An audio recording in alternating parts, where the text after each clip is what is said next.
موقعی که در حال تدوین این کلیپ بودم از خودم پرسیدم که برای چی تاریخ میخونم. جوابش حداقل برای خودم روشن بود. علاقه داشتم و دارم. برام مثل یه سرگرمیه.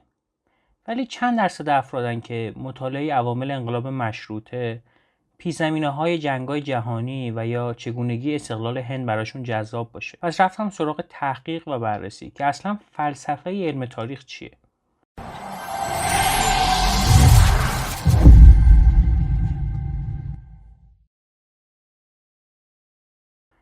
بعد از بررسی کلی مقاله و کتاب و خوندن نظرات دانشمندا تقریبا به یه جواب واحد رسیدم.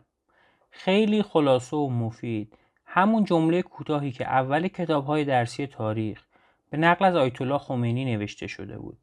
تاریخ معلم انسان هاست. تاریخ معلم انسان است. تعلیم بگیرید از این حوادثی که در دنیا واقع میشه. توسیدید مورخ یونانی سخنی داره بدین مضمون که من این کار رو انجام نمیدم تا تشویق و توجه مردم زمان خودم رو به دست بیارم، بلکه هدف من دست آوردن تشویق و توجه مردم تمام زمان هاست. این سخن بیانگر اینه که توسیدید مطمئن بوده که مردم آینده نوشته های اون رو میخونن یا در واقع تاریخ میخونن. جمله دیگه ای هست از جورج سانتایانا، فیلسوف آمریکایی اسپانیایی که قطعا یه بار اون رو شنیدید. آنان که تاریخ را به یاد نسپارند محکوم به تکرار آن هستند. ابن مسکویه مورخ طبیب و ادیب ایرانی در مقدمه کتاب تجارب الامم فارغ از جمله‌های قصار و پندمحور به صورت مستقیم و عریان فایده تاریخ رو برای ما بیان میکنه. ایشون میگه تاریخ مشتمل بر رویدادهایی است که انسان میتواند در زندگی فردی و اجتماعی خویش از آن پند گیرد و در پیشامدهایی که همانندش همیشه پیش میآید و همتایش پیوسته روی میدهد فراروی خویش بدارد.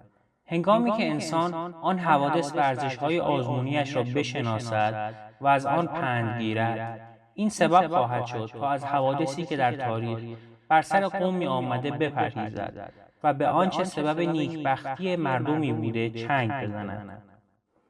ایشون در ادامه کتاب خودش در فصل اول میگه که رویدادهایی که در گذشته روی داده و انسان از مطالعه آنها آگاه می شود گویی همگی آزمونهای خود اویند.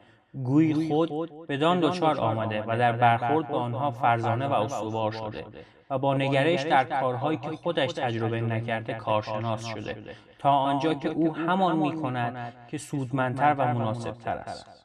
دونستن این مطلب که پروتکل‌های بهداشتی که در سراسر جهان برای ویروس کووید 19 در نظر گرفته شده بود مطابق با پروتکل‌های مؤثر در همه‌گیری آنفولانزای اسپانیایی در سال 1918 هستش، این سخن ابن مسکویه رو برای ما قابل لمس‌تر میکنه.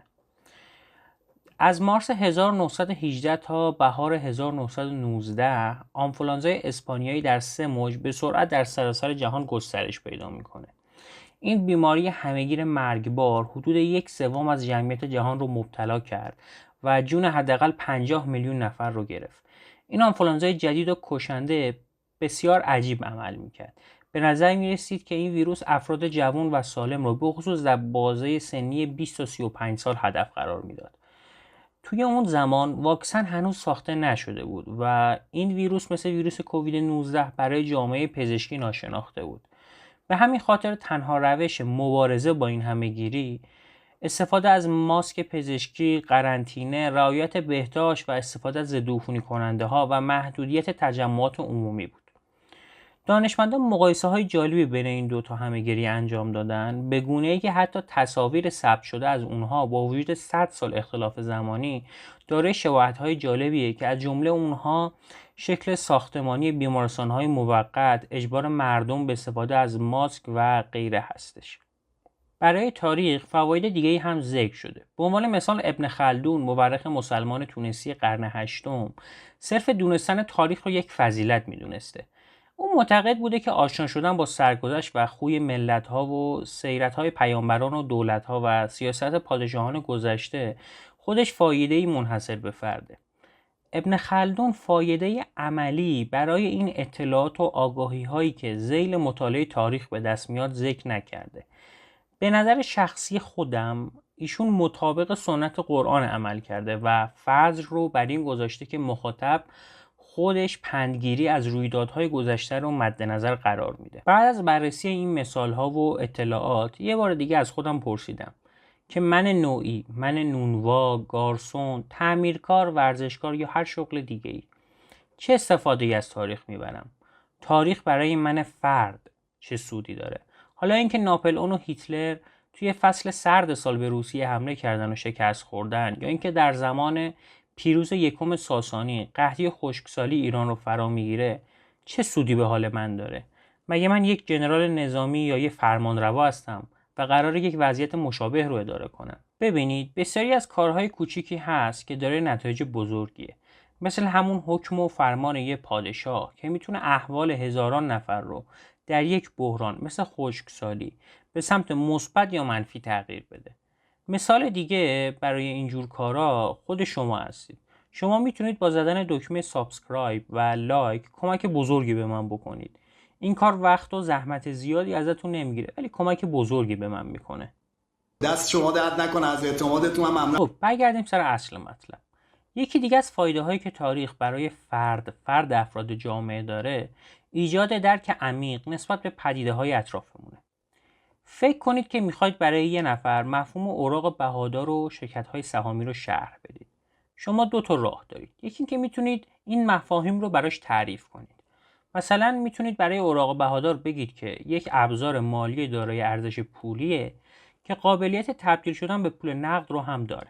اوراق بهادار میتونه نمایانگر ایفای مالکیت در یک شرکت سهامی عام یا رابطه طلبکاری با یک نهاد دولتی یا یک شرکت یا حقوق مالکیت دیگه. راه دیگه هم داریم، اینکه تاریخ اوراق بهادار و سرگذشتی که این مفهوم پشت سر گذاشته رو برای مخاطبمون توضیح بدیم.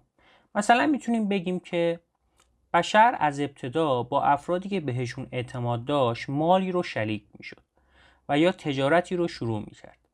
داشتن شریک باعث میشد افرادی که پول کمتری داشتن همدیگر رو پیدا کنن و به جای تجارت‌های کوچیک و کم سود تجارت‌های بزرگ و پرسودتری رو ایجاد کنن.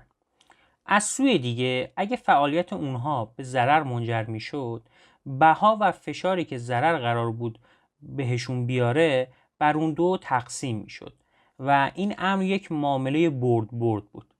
در قرن 15 میلادی، زمانی که فعالیت‌های تجاری و سود اونها در اوج خودش بود، افراد حاضر بودن با کسایی که نمیشناسن هم طرح اشتراک بریزن.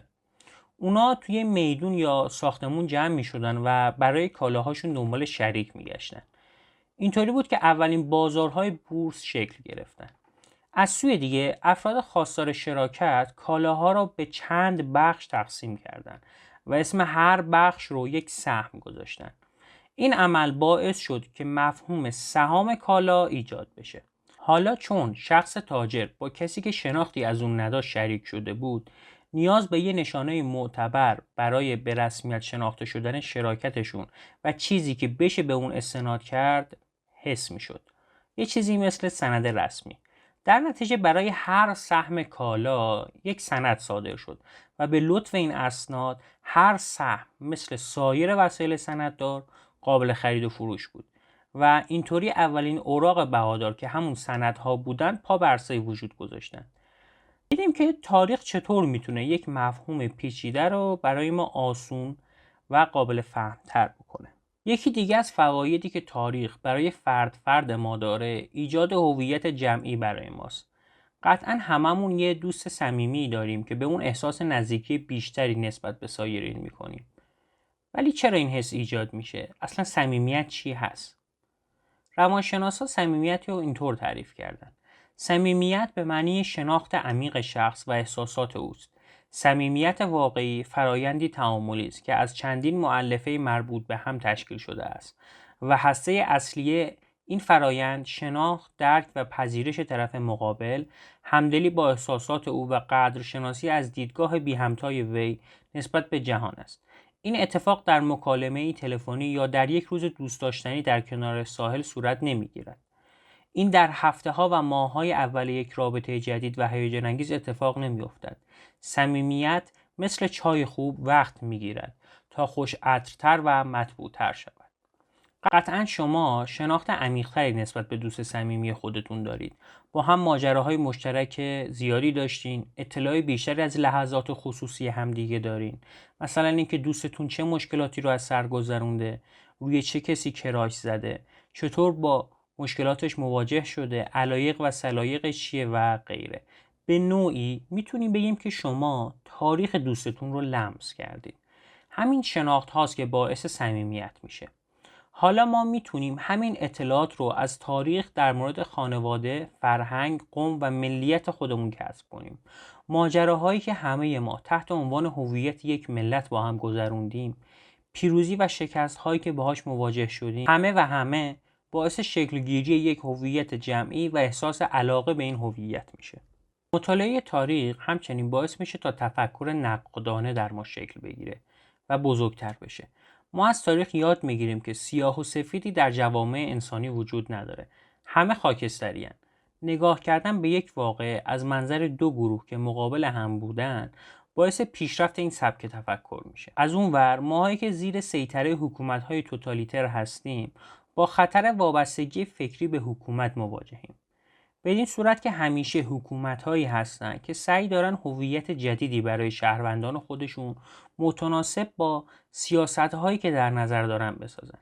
این حکومت‌ها در ابتدا باید هویت قبلی ملت رو پاک کنن یا اون رو کم ارزش جلوه بدن و برای هویت جدید تاریخ سازی کنن. مسائل پیش پا افتاده رو مهم جلوه بدن، دشمنان ملت رو دوست و یا دوستان ملت رو دشمن باز تعریف کنن. مثل فعالیت‌هایی که در جمهوری‌های تازه استقلال یافته شوروی و حتی داخل کشور خودمون در جریانه. خوشبختانه مطالعه تاریخ تا حد زیادی مانع فرایند وابستگی فکری به این حکومت‌ها میشه. علاوه بر این، شناسایی ریشه بسیاری از کنش‌های دینی، فرهنگی و اجتماعی با مطالعه تاریخ که عیان میشه. مثل ریشه ضرب‌المثل‌ها، نمادها، مراسمات و مهمتر از همه خرافات. تاریخ در کنار علوم تجربی در خط مقدم مبارزه با خرافات قرار داره. داستان آموزنده رساله‌ای در باب بستن گربه به خوبی این عنوان رو شرح میده. در معبدی گربه‌ای بود که هنگام مراقبه راهب‌ها مزاحم تمرکز اونها میشد. بنابراین استاد بزرگ معبد دستور میده هر وقت زمان مراقبه فرا میرسه یه نفر گربه رو به انتهای باغ ببره و به درختی ببنده.